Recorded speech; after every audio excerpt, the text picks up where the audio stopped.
Bismillah. Innal hamdalillah nahmaduhu wa nasta'inuhu wa nastaghfiruh wa na'udzu billahi min shururi anfusina wa min sayyiati a'malina may yahdihillahu fala mudhillalah wa may yudlil fala hadiyalah. Wa ashhadu an la ilaha illallah wahdahu la syarikalah wa ashhadu anna Muhammadan abduhu wa rasuluh, amma ba'du.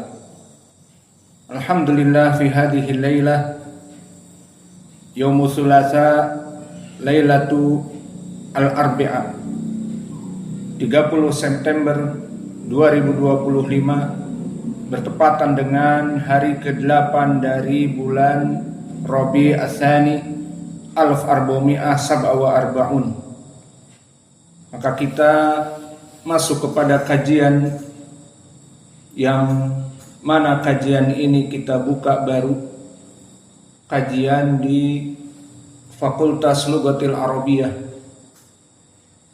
yang mana kita sangat ihtimam mempelajari bahasa Arab dikarenakan beberapa perkara yang nanti akan kita bahas. Maka perkara yang pertama, karena kita menginginkan para santri di sini untuk berbicara hanya dua bahasa di pondok ini, bahasa Arab dan bahasa Inggris. Dan insya Allah akan datang teman-teman kalian, saudara-saudara kita yang lain dari orang-orang bule yang tidak bisa berbahasa Indonesia. Maka kita memberikan kajian dengan bahasa Inggris, bukan karena kita gaya-gayaan, bukan karena kita bangga dengan bahasa Inggris, bukan, karena sebagai sarana untuk memahamkan mereka. Dan kita juga mempelajari bahasa Arab, dan ini usul dari kajian kita di sini. Maka malam ini kita masuk kepada kitab Matan Al-Ajrumiyah. Dan sebelum kita masuk kepada Matan Al-Ajrumiyah, kita menjelaskan bagaimana urgensi kita mempelajari bahasa Arab. I'lamu barakallahu fikum ahamiyatul lughatil arabiyyah fi fahmid din. Ketahuilah wahai saudara-saudaraku bahwa mempelajari bahasa Arab adalah perkara yang sangat urgen di dalam memahami agama Islam. Maka telah ijma' ahlul ilm bahwa Al-Quran Al-Karim adalah masdar. Al-Quran Al-Karim adalah rujukan dalam pensyariatan di dalam agama Islam. Dan pendalilannya telah datang banyak di Al-Quran, seperti di awal surat Al-Baqarah. Yaqulu ta'ala fi kitabihil karim, a'udzu billahi minasyaitonir rajim min hamzihi wa nafthihi wa nafthihi. Dzalikal kitabu la raiba fihi hudan lil muttaqin. Maka yang demikian itu Al-Quran, dia hudan lil muttaqin, dia adalah petunjuk bagi orang-orang yang bertakwa. Maka ini pendalilan yang pertama, ahamiyah mempelajari Al-Quran, karena dia landasan dasar dari pengetahuan agama Islam. Dan banyak di ayat yang lain Allah berfirman juga, ittabi'u ma unzila ilaikum mir rabbikum wala tattabi'u min dunihi awliya qalilan ma tadhakkarun, di surat Al-A'raf. Maka di sini pun Allah berfirman ittabi'u, perintah untuk mengikuti Ma unzila ilaikum mir rabbikum, dari apa-apa yang diturunkan Rabb kalian kepada kalian. Apa itu? Al-Quran diturunkan oleh Allah kepada Nabi Muhammad, dan Nabi Muhammad kepada Jibril, dan Nabi Muhammad mendapatkan Al-Quran dari Jibril. Maka dua ayat ini cukup menjadi pendalilan kita diperintah ittabi'u ma unzila ilaikum mir rabbikum. Maka ikutilah Al-Quran yang diturunkan oleh Allah kepada Nabi Muhammad. Dan juga di Al-Baqarah tadi, dalikal kitabu la raiba fihi, yang tidak ada keraguan padanya, sebagai apa? Hudan lil muttaqin, sebagai petunjuk pola hidup. Sumber dari pensyariatan agama Islam adalah Al-Quran. Maka dari dua ayat ini kita anggap cukup menjadi pendalilan betapa Al-Quran adalah sumber dari pola hidup kita. Maka kita hidup di muka bumi ini untuk beribadah. Ma'ruf di dalam surat Ad-Dariyat ayat ke-56, wa ma khalaqatul jinna wal insa illa liya'budun, tidaklah aku menjadikan jin dan manusia untuk beribadah. Lalu bagaimana cara beribadah? Itu harus mengikuti dua perkara. Pertama Al-Quran, dan tadi pendalilannya. Dan yang kedua As-Sunnah. Dan pendalilan As-Sunnah diantaranya di surat Al-A'raf tadi, ittabi'u ma unzila ilaikum min rabbikum. Maka ikutilah dari apa-apa yang Allah turunkan. Diturunkan Al-Quran dan diturunkan Sunnah Nabi Muhammad. Kemudian pendalilan tentang Sunnah Nabi Muhammad. Ini pendalilan untuk permasalahan yang kedua, tentang landasan dasar agama Islam selain dari pertama tadi Al-Quran juga Sunnah. Maka mana pendalilan tentang sunnah-sunnah Nabi? Di Al-Quran juga banyak. Allah berfirman di dalam ayat Al-Quran, wa ma atakumur rasul fakhudhuh wa ma nahakum anhu fantahu. Maka apa-apa yang datang dari Rasul, dari perkara yang wajib, dari perkara yang sunnah, wa ma atakum rasul fakhudhu, wajib atas kamu kaum muslimin untuk mengambilnya.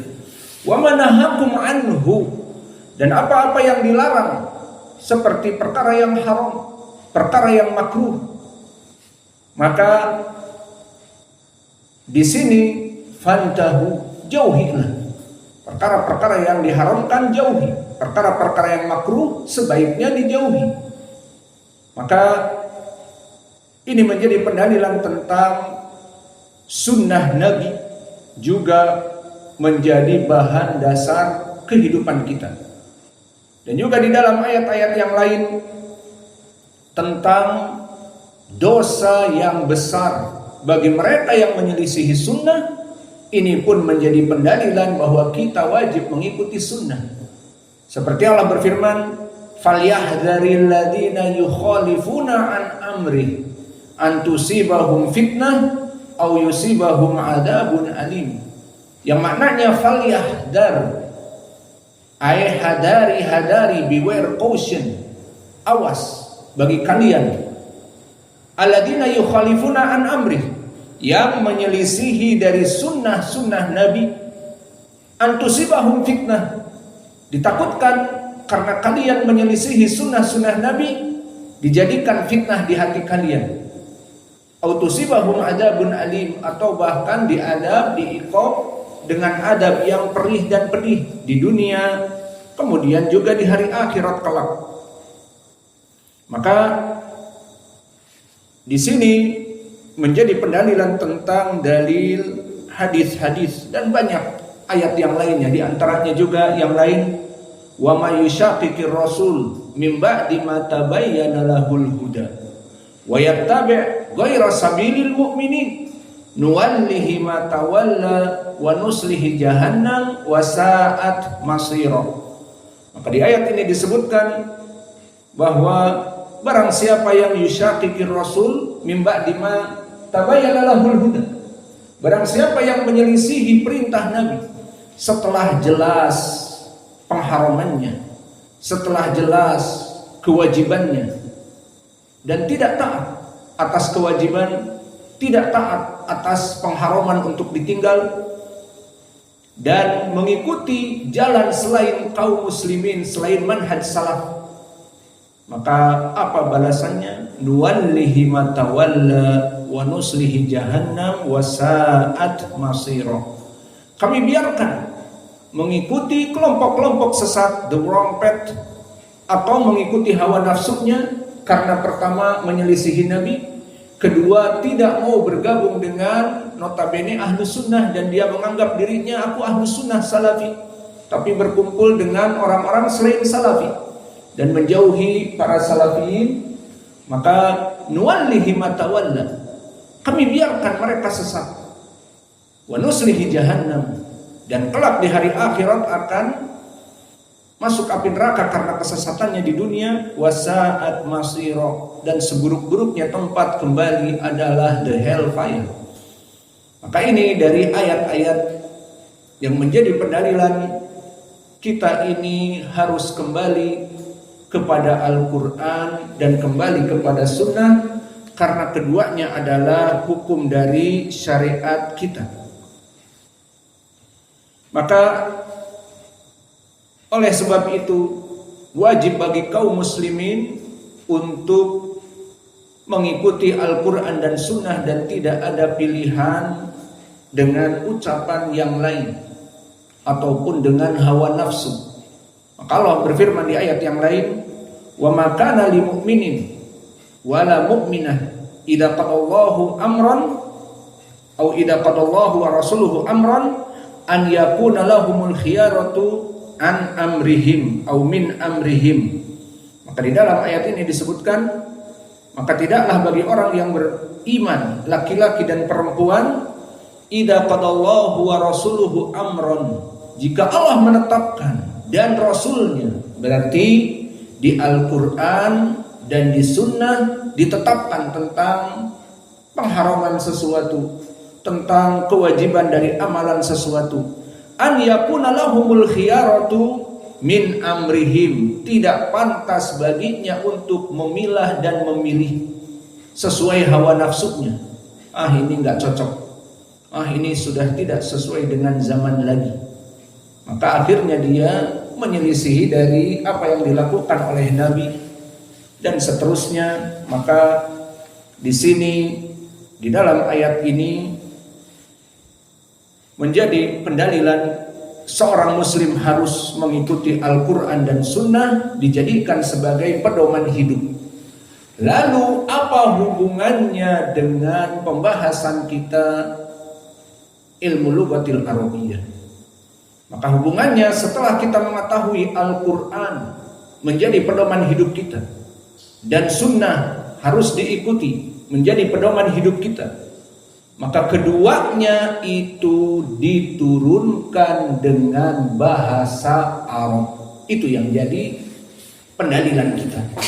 Maka setelah Allah memerintahkan kepada kita agar kita ikuti ma'unzila ilaikum, apa yang diturunkan kepada kalian, dan sampai diadakan iqab, punishment, falyahdharil ladina yukhalifuna an amri, awas, jangan sekali-kali kalian menyelisihi dari sunnah Nabi.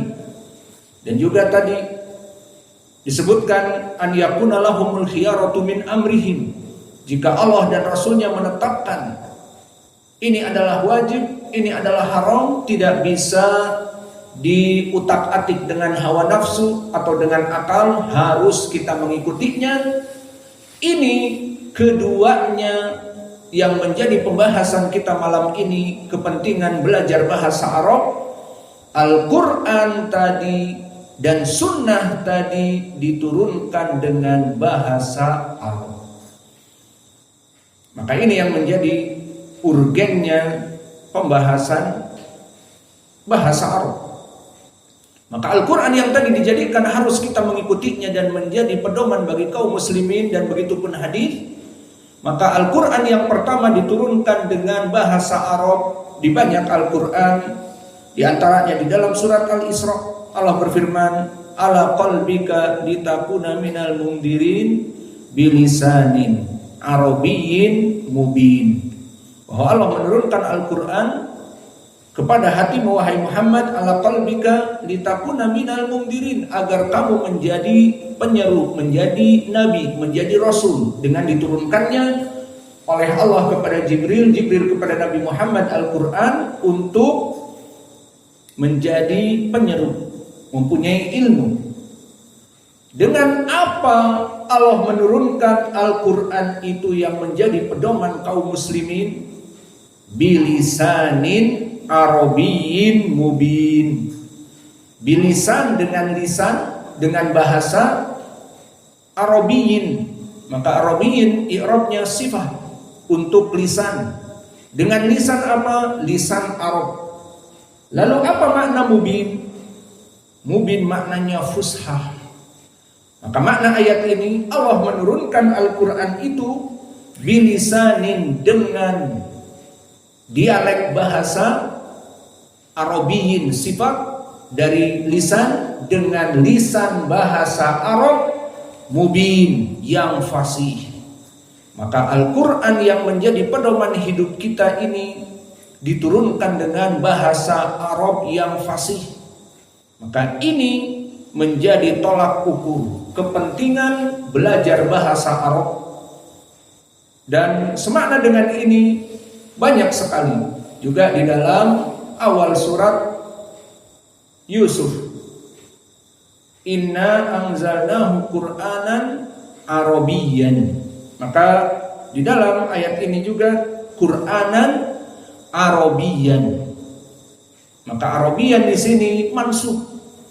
Inna anzalnahu Qur'anan, sungguhnya kami telah menurunkan Al-Quran Arabiyyan. Maka mansub i'rabnya apa? Hal, dalam keadaan dengan lisan Arab. Jadi Al-Quran bukan diturunkan dengan bahasa Jepang, bukan diturunkan dengan bahasa Inggris, dan bukan diturunkan dengan bahasa Cina, tetapi dengan bahasa Arab. Maka dua ayat ini semuanya menjelaskan tentang pendalilan bahwa Al-Quran diturunkan dengan bahasa Arab. Dan di surat Asy-Syura juga Allah berfirman, wa kadzalika auhayna ilaika Qur'anan Arabiyyan.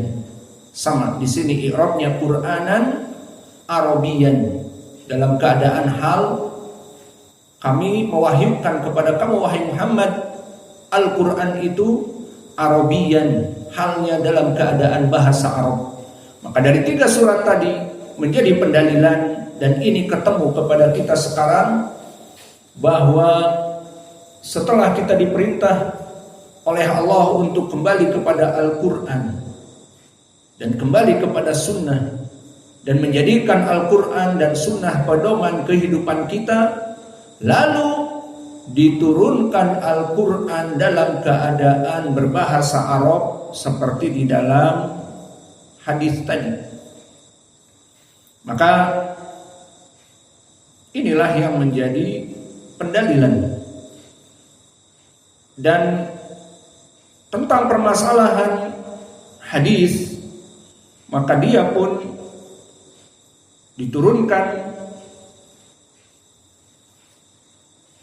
dengan bahasa Arab. Bagaimana? Kembali kepada Nabi yang merupakan sumber hadis, dan dia adalah orang Arab. Dari ucapan-ucapannya dia semua orang Arab. Maka mana pendalilannya kalau dia dari Arab?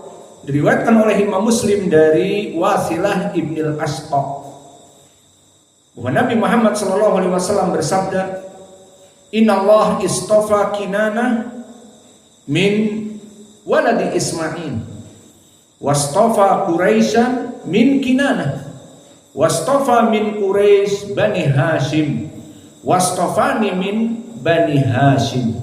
Maka lihat, wajah pendalilannya jelas. Kenapa kita yang kedua setelah Al-Quran berpegang kepada sunnah Nabi?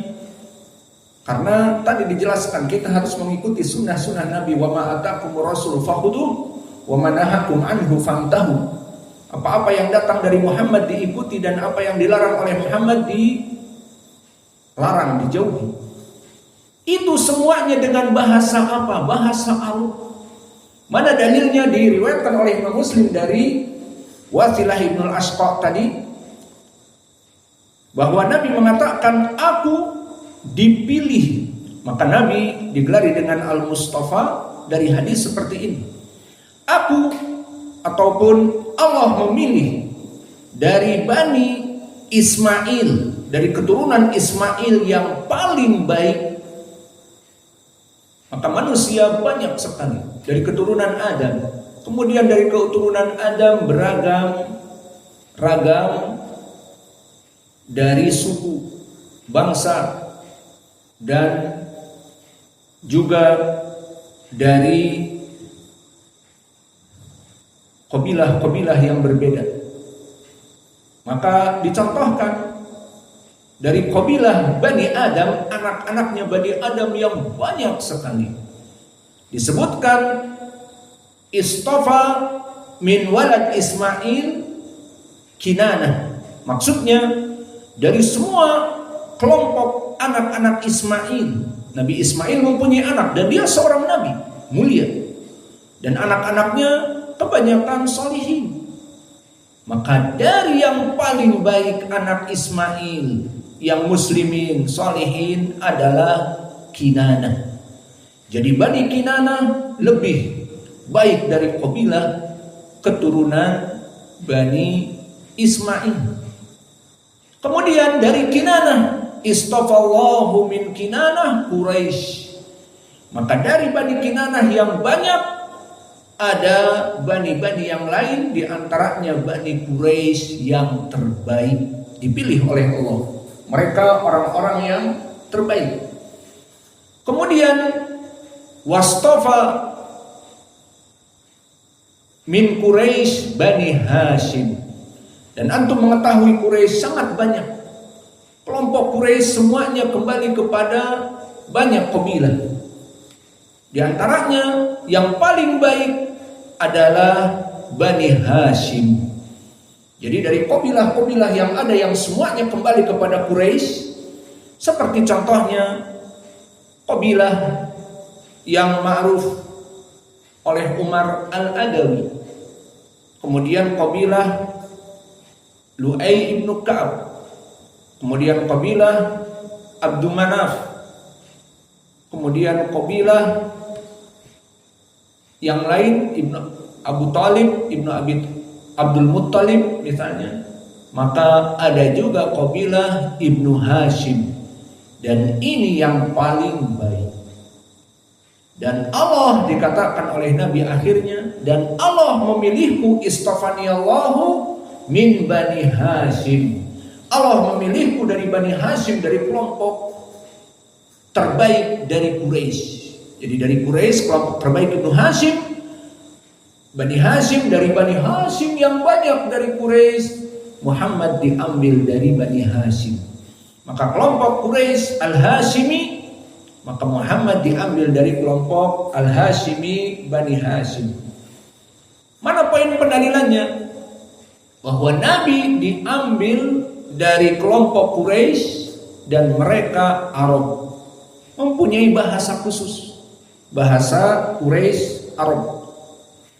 Maka disebutkan oleh Imam Al-Bukhari tentang keutamaan dari Quraisy. Berkata Imam Al-Bukhari di dalam sahihnya, bab nazal al-Quran bilisani Quraisy wal Arab, bahwa Al-Quran itu diturunkan dengan bahasa Quraisy Arab. Bahasa Arabnya bersifat umum, khususnya bahasa Quraisy. Maka lihat, Allah menjadikan Al-Quran itu dengan bahasa Arab, seperti di dalam surat yang kami sebutkan 3 tadi, bilisanin Arabiyyin mubin. Inna anzalnahu Qur'anan Arabiyan. Maka Arabian, Arab. Nah, Arab itu dari mana? Dari Quraisy. Dan bahkan Imam Al-Bukhari menyebutkan Al-Quran itu diturunkan bilisani Quraisyin, dengan lisan Arab yang dari Quraisy. Kemudian Imam Al-Bukhari meriwayatkan dari Anas ibnu Malik, dan ini di Sahih Al-Bukhari. Fa'amara Utsman Zaid ibn Thabit wa Sa'id ibn al-As wa Abdullah ibn Zubair wa Abdurrahman ibn al-Harith an yansahuha fil masahif wa qala lahum idza talaftum antum wa Zaid ibn Thabit fi Arabiyah min Arabiyatil Quran faktubuha bilisani Quraisy fa innal Qur'ana unzila bilisanihim faf'alu. Maka di zaman Utsman dia berijtihad untuk mengumpulkan mushaf di zamannya, yang mana pada zaman itu Al-Quran tercecer di hafalan hati-hati para sahabat, dan ada yang tertulis di lembaran-lembaran. Dulu belum ada buku tulis, maka di pelepah-pelepah kurma atau di apa saja yang bisa dijadikan untuk catatan ditulis Al-Quran itu. Maka Utsman ibnu Affan di zamannya mengumpulkan Al-Quran dalam satu mushaf. Maka ini kumpulan Al-Quran dari Al-Baqarah disusun sampai kepada An-Nas. Dan kemudian disebutkan siapa tadi? Zaid ibn Thabit, Sa'id ibn al-As, Abdullah ibn Zubair, Abdurrahman ibn al-Harith. Keempat ini mereka ditugaskan mengumpulkan Al-Quran. Kemudian di sini pesannya dan menjadi poin. Lalu bagaimana jika terjadi ikhtilaf? Antum tahu belajar qiraah, terjadi ikhtilaf wadduha, wadduha, wadduhe, atau seperti yang kita pelajari sekarang, sabbihisma rabbikal a'la, sabbihisma rabbikal a'la, sabbihisma rabbikal a'la. Misalnya, itu dialek-dialek yang terjadi perbedaan. Maka ada dialek yang dia itu bukan dari Quraisy misalnya. Maka apa kata Utsman? Idza talaftum antum, jika kalian berselisih dari lafaz, menyelisihi Zaid ibn Thabit fi Arabiyah min Arabiyatil Quran, faktubuha bilisani Quraisy. Maka pilih mana yang lafaznya lafaz Quraisy. Maka lafaz Quraisy begini. Nah, itu yang dicari, itu yang ditulis, itu yang dipilih. Ini menunjukkan bahwa Al-Quran dicatat dari lugati Quraisy dan Quraisy minal Arab, seperti tadi kita ketahui. Maka ini dari segi Quran dicatat dengan lafaz qiraah Quraisy. Dan begitu pun hadis-hadis. Maka Nabi Muhammad SAW orang Arab, maka ucapan dia ucapan Arab Quraisy. Maka oleh sebab itu turun ayat, wa ma yantiqu 'anil hawa in huwa illa wahyun yuha. Maka tidaklah apa yang diucapkan Muhammad kecuali wahyun yuha. Bukan dari ucapannya, tetapi dari wahyu yang aku turunkan.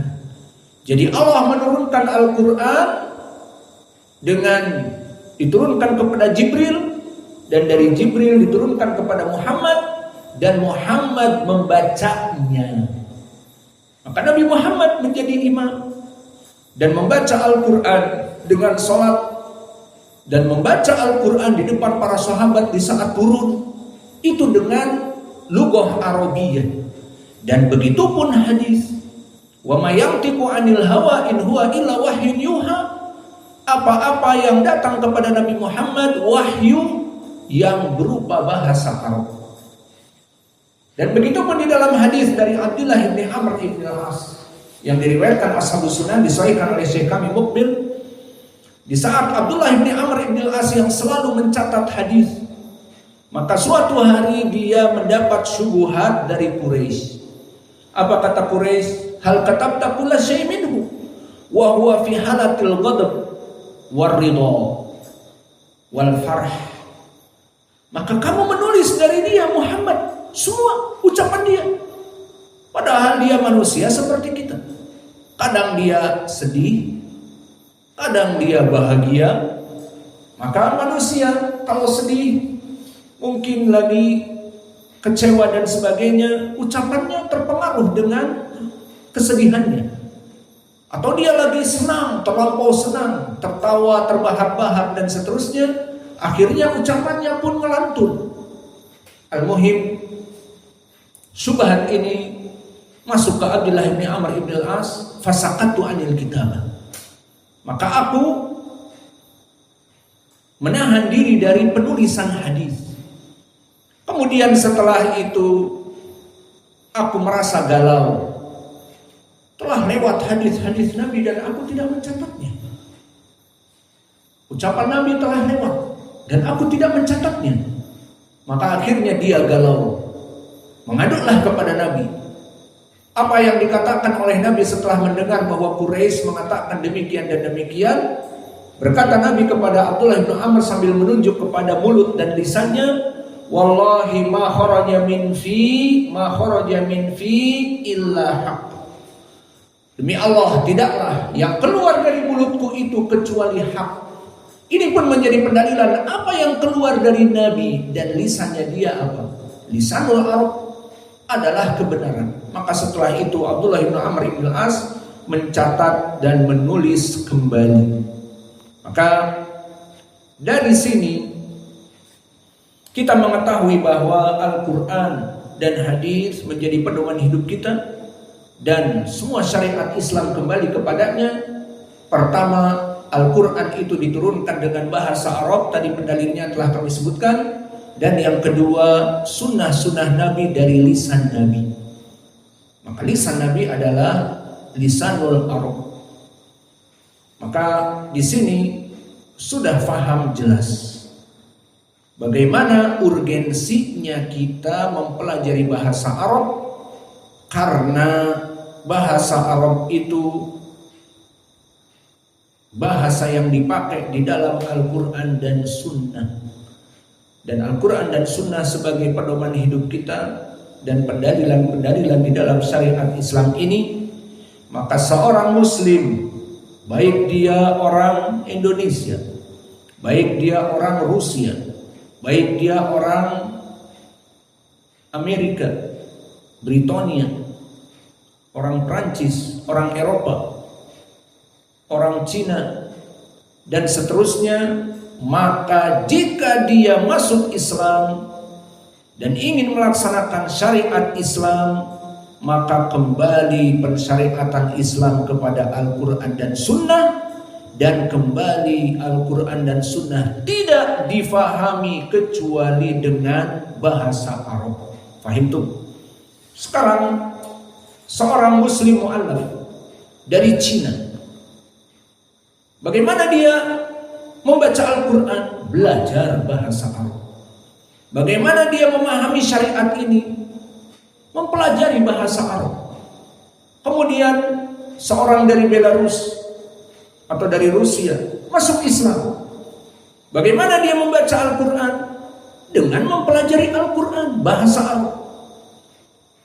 Dan begitu pun orang Britania, dia ingin masuk Islam dan masuk Islam, lalu dia membaca Al-Quran dengan apa? Mempelajari bahasa Arab. Maka di sini kita mengetahui bahwa bahasa Arab bahasa universal, bahasa yang dipakai oleh berbagai bangsa dan negeri, baik orang Indonesia, baik orang Cina, baik orang Eropa, baik orang Amerika, baik orang Afrika. Maka mereka yang mengaku Muslim harus mempelajari bahasa Arab, karena pedoman hidup mereka Al-Quran dan Sunnah kembali kepada bahasa Arab. Maka dari sinilah ahamiyah urgenitas belajar bahasa Arab, karena bahasa Arab akan memperjelas Al-Quran dan Sunnah bagi semua orang yang hidup di muka bumi ini. Maka bahasa Arab bahasa universal bagi seorang muslim yang ingin memperdalam agamanya. Ini bagi yang ingin memperdalam agamanya. Maka apakah kalau begitu orang awam yang muslim seperti misalnya bapak kita yang sudah tua, kakek kita, mengharuskan belajar bahasa Arab? Tidak mengharuskan. Namun mereka yang ingin mempelajari Islam secara mendetail, menjadi dai dan menjadi ustadz pengajar, maka dia harus mempelajari bahasa Arab. Dan kalian di sini untuk apa? Untuk belajar agama dan menjadi dai, maka wajib kalian masuk kepada perkara ini. Maka oleh sebab itu kita tutup pelajaran kita sudah ada dengan ucapan Imam Ibnu Taimiyah. Maka Imam Ibnu Taimiyah berfatwa di kitabnya masyhur Iqtida Shiratal Mustaqim bahwa belajar bahasa Arab kalau begitu perkara yang wajib, karena seseorang tidak memahami Al-Quran dan Sunnah kecuali dengan memahami bahasa Arab. Maka berkata Syekhul Islam, al-lughah al-arabiyah minad din wa ma'rifatuha fardun wajibun fa in fahima al-kitab wa sunnah fardun fa inna fahma al-kitab wa sunnah fardun wa la yafhaman illa bi fahmi lughah al-arabiyah wa ma la yatimul wajib illa bihi fahuwa wajibun, di kitab Al-Iqtida Shiratal Mustaqim. Maknanya mempelajari bahasa Arab atau al-lughah al-arabiyah minad din, mempelajari bahasa Arab itu dari asas agama. Dan mengetahuinya, mempelajari bahasa Arab wajib, fardun wajibun, kewajiban. Kenapa? Fa inna fahmal kitab wa sunnah fardun, karena mempelajari Al-Quran dan Sunnah kewajiban. Dan tidak bisa difahami Al-Quran dan Sunnah kecuali dengan menguasai bahasa Arab. Maka masuk kepada kaidah wa ma la yatimul wajib illa bihi fahuwa wajib. Maka jika tidak bisa kewajiban itu terpenuhi dengan sesuatu, maka sesuatu itu menjadi wajib. Tidak bisa seseorang memahami Al-Quran dan Sunnah kecuali dengan memahami bahasa Arab, maka bahasa Arab menjadi wajib karena memahami Al-Quran dan Sunnah. Dan begitu pun ucapan dari Imam Ibnu Salah, wa haqqun ala talib al-hadis an yata'allama minan nahwi wal lughah ma yatakhallasu bihi min syai' al-lahan wa tahrif. Maka diwajibkan bagi para muhaddisin yang meriwayatkan hadis agar mempelajari ilmu nahwi dan bahasa Arab, agar dia di saat meriwayatkan hadis tahu maknanya dan selamat dari kesalahan. Dan begitu pun diriwayatkan oleh Imam Al-Khatib Al-Baghdadi dari Syu'bah Ibnul Hajjaj, man talabal hadis walam yubsir al-arabiyah kama tali rajulin alaihi burnus walaysa lahu ras. Berkata Imam Syu'bah Ibnul Hajjaj Abul Bustam, barang siapa seseorang mempelajari ilmu hadis dan dia tidak mempunyai bahasa Arab, maksudnya bagaimana? Seorang muhaddits, baik dia orang Arab sendiri seperti Syu'bah, dohirnya dari Arab, Iraqi, dari Irak, ataupun Abdul Razak As-San'ani dari Arab, Yaman, ataupun misalnya Imam Malik dari Madinah, maka dari Hijaz dia juga dari Arab. Maka di sini semuanya orang-orang Arab. Maka berkata Imam Syu'bah, barang siapa yang meriwayatkan hadis dan dia meriwayatkan hadis hadatsana fulan an fulan, kemudian dia tidak mempunyai bahasa Arab, jadi muhaddis, meriwayatkan hadis, kemudian tidak memahami bahasa Arab, maka dia dimisalkan karojulin alaihi burnus walaysa lahu ra's. Apa maknanya? Tahu al-burnus di pelajaran umrah? Apa itu burnus? walal baranis, dilarang memakai burnus. Apa burnus? Bukan, tutup kepala yang menyambung dengan sweater, tahu, atau jaket. Nah, itu dia burnus. Maka permisalan seorang muhadis, nih jadi muhadis, meriwayatkan hadis. Hadis itu dari Nabi ucapannya. Bukan masalah hadatsana akhbarana, tapi isi lafadznya dia harus memahami.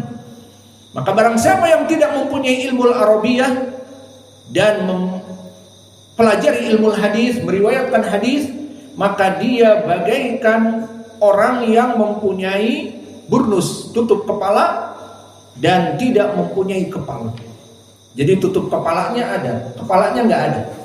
Maka orang yang mempelajari ilmu hadis dan menjadi seorang muhadis, meriwayatkan hadis, tetapi tidak faham bahasa Arab, maka dia bagaikan punya tutup kepala, bisa kita katakan punya imamah, punya palansua, dan punya burnus yang ada di sweater untuk menutup kepala, tetapi kepalanya nggak ada. Maka mau disimpan di mana burnus itu? Imamahnya mau disimpan di mana? Qalansua ataupun kufiahnya mau disimpan di mana? Maka tidak ada tempat menyimpan. Begitupun orang yang mempelajari ilmu hadis, maka bagaimana dia akan meriwayatkan hadis dan dia tidak mempunyai bahasa Arab? Maka ini dari kepentingan seseorang menuntut ilmu lughatil arabiyah sangat penting. Bahkan Imam Ibnu Taimiyah mengatakan fardun wajibun. Karena apa? Karena jika tidak bisa memahami Al-Quran dan Sunnah kecuali dengan memahami bahasa Arab, maka bahasa Arab menjadi wajib, masuk kepada kaidah la yatimul wajib illa bihi fahuwa wajib. Maka tidak sempurna sesuatu kecuali dengan dia, maka dia itu hukumnya wajib. Kita tidak bisa paham apa makna Al-Quran dan bagaimana membaca Al-Quran yang benar kecuali dengan mempelajari bahasa Al-Quran, yakni bahasa Arab, maka mempelajari bahasa Al-Quran wajib. Itu maknanya. Kita ingin mempelajari hadis dan tidak bisa seseorang mempelajari hadis karena Nabi seorang Arabi Quraisy kecuali mempelajari bahasa Arab. Maka tidak bisa sempurna seseorang belajar ilmu hadis kecuali belajar bahasa Arab, maka tidaklah kecuali bahasa Arab itu wajib. Itu makna kaidah yang saya bacakan. Maka karena kita sudah masuk kepada adzan Isya, wa naktafi ila huna wa jazakumullahu khairan wa barakallahu fi ilmi.